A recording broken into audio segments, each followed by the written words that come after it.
I stopped at a local card shop called 314 Sports Cards and Collectibles this weekend. I had a $40 budget to spend on Pokemon cards.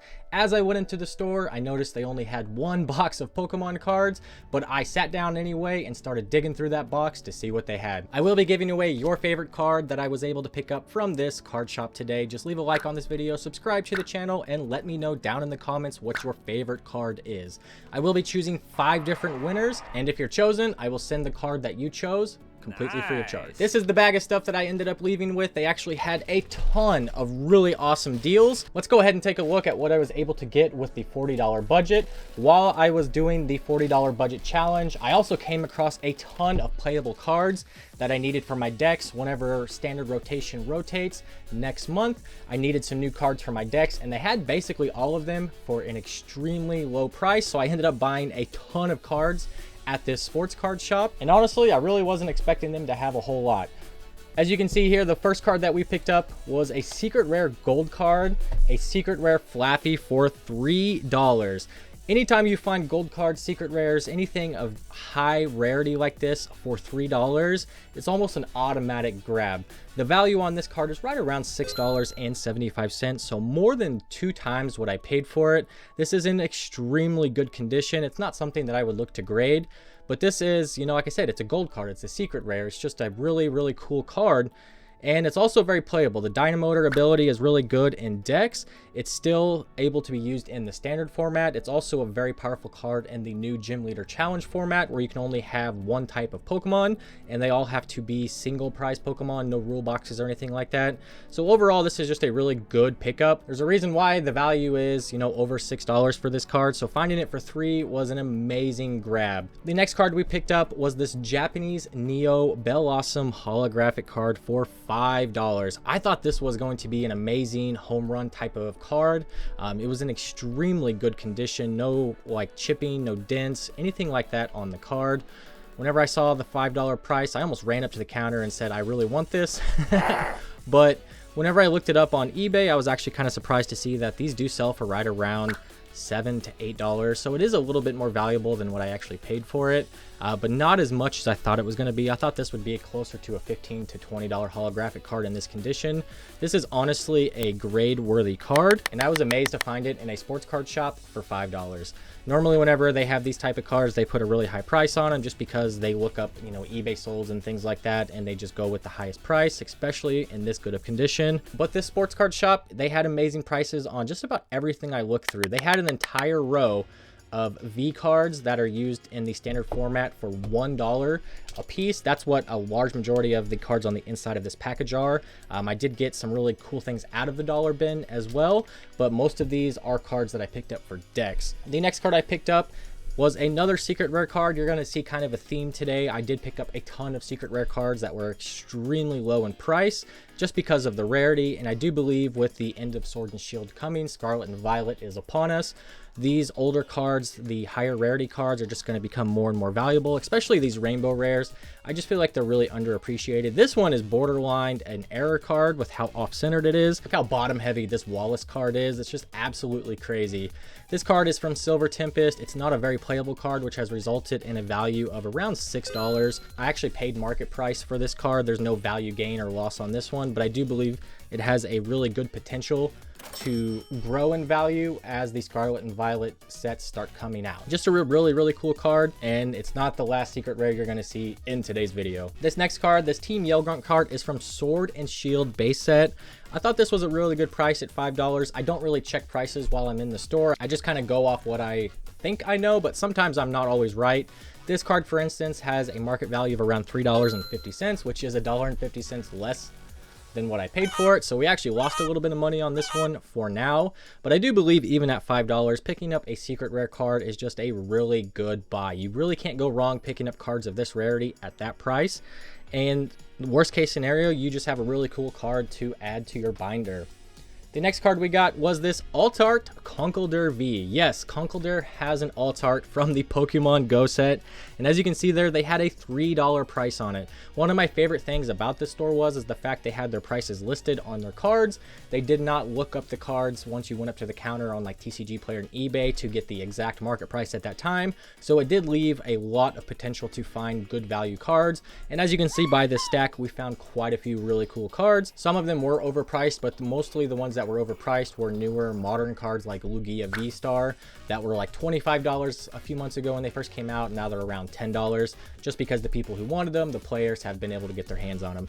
But picking up an alt art for $3, this one is actually valued at $6, was just basically a steal. I mean, you don't find alt arts for $3, and if you do find an alt art, it's probably going to be a Conkeldurr or even maybe a Sandaconda V alt art.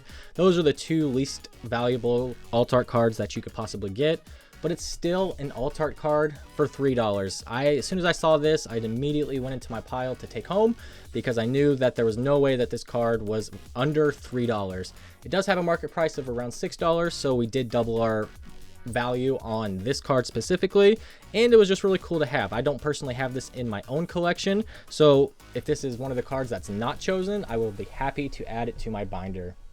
The next card we have is actually another alt art card. This is an alt art, a promo card from an XY Premium Trainers collection box. One of the coolest XY boxes of all time. This yellow A right here signals that it is an alt art card. The XY Premium Trainer collection box is a box that featured basically all of the best trainer cards from the XY era in an alt art form. I actually have one sitting right back here on my shelf. I'm not sure if you guys can see that.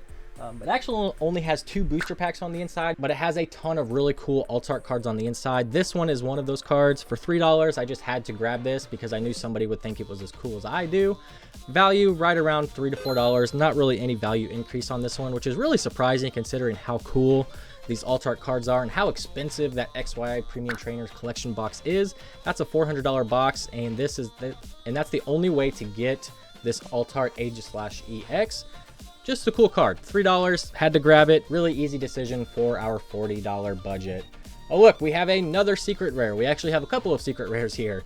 I paid $4 for the Professor's Research and $5 for the Grant card. Technically, the Professor's Research will be rotating out of standard because it does have that deregulation mark right there. But since it's being reprinted, you can use older versions of the card in the new decks. Grant is a card that is just not super playable, but it is a secret rare card from Astral Radiance. I feel like any secret rare cards like this under $5 are a good buy, and that's kind of how I went into, sorting through all these cards. Is when I saw secret rares for under $5, I pulled them out, and they're the ones that I ended up taking because I figured they would have the best value and the most potential to hold long term. This was the funniest part of the whole video. As you guys know, every time I find an older Articuno card, I have to buy it. It comes straight out of our budget. Sometimes that results in an $8 Supreme Victor's Articuno card. I did ask them to give me a little bit of a discount on this card. Normally I don't do that with Articuno cards, but this one has clear water damage on it. I told them about the water damage and they did give it to me for $2, so it only ended up taking $2 out of our budget instead of the 20% that the $8 would have been.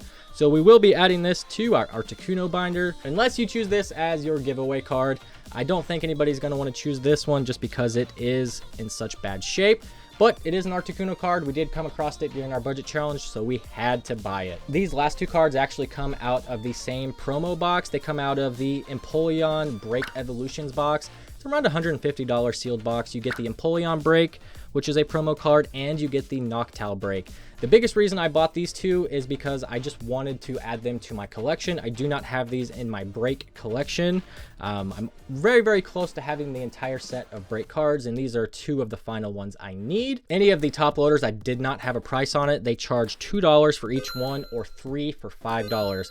So basically, I paid around $1.80 for each one of these because I did get enough cards to get that 3 for $5 deal. And these are actually valued at about $5 for the Empoleon, and the Noctowl is around $4. So it's more than double what I paid for each one of these, which was really, really surprising. These are in really good shape. Promo cards like this, they really just didn't care during the XY era about the promo cards, and the way that they put them inside the boxes. Every time you would pull them out, the little lips would catch and it would damage the cards. But these actually look pretty clean, and I'm super, super excited to be able to add these to my binder. I'm actually going to go ahead and add these to my binder, so do not choose these as your giveaway cards. All right, the rest of these cards are actually just cards I picked up for my decks.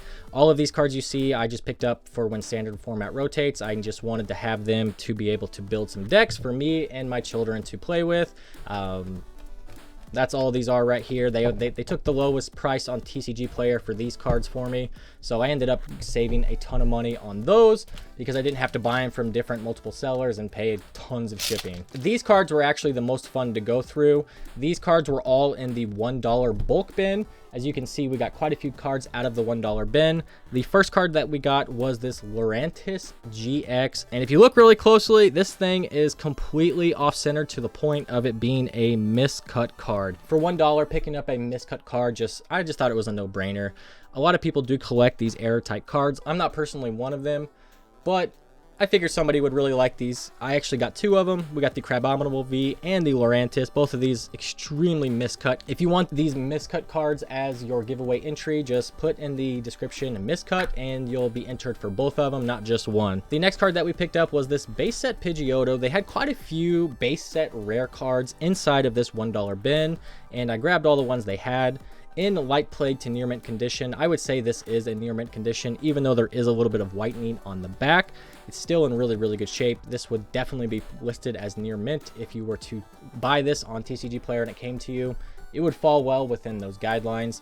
Paying $1 for this card was just a no-brainer because these are worth right around $4 to $5. Big value increase on these base set rare cards that were in that $1 bin. The Electrode non-holographic rare is around a $2 to $3 card in this condition. I was really surprised by this last card. I kind of figured that the last would be more valuable than the rest of these, but it's actually only around a $2 card. Even in this condition, you can easily find them for, you know, $1.50 to $2. We got the Doug Trio. I think we actually had two of the Doug Trios. These are valued right around $2 to $3 in this condition. They're not in terrible shape, but they're also not in perfect condition. For how old they are in really, really good shape. If you sent those in to get graded, they would easily come back 7s or above. We've got the rare Beedrill, also base set card. None of these are shadowless or anything special. They're just regular base set unlimited cards, but they still have considerable value just because of the desirability of the original base set. So finding those inside of the $1 bin was just a ton of fun. The rest of these cards are just more cards for my deck. I got Genesect Vs for the Mew VMAX deck. I got some Rotom Vs just to build a fun deck. Tyranitar is going to be a really powerful card whenever rotation happens. You're losing a ton of special energies in your Lugia deck. Luminion, just another good card. Drapions for the Mew match. Vikavolts are rotating, but I still wanted to grab some of them just to play with until rotation happens. And another set of Genesects. All of those for $1 was an absolute steal. Most of these sell for between $2 and $4 on TCG Player and eBay. So being able to get them all for $1 a piece, I had to basically take all of the cards. If you were adding up all of these cards along the way, you may have noticed that the total price of all of these cards together was $45. When I went up to the counter, they did let me have the entire set of cards for the budget challenge for $40. So we did get exactly $40 worth of cards. The total value of these cards based on TCG Player and eBay Marketplace, right around $70.87. So we did really, really well at this store. It was actually a lot of fun going into this sports card shop looking for Pokemon cards. The employees were fantastic. The store was extremely clean and well organized. One of the best shops I've been into in a very long time. Make sure you check out the video down below, and I'll see you in the next one.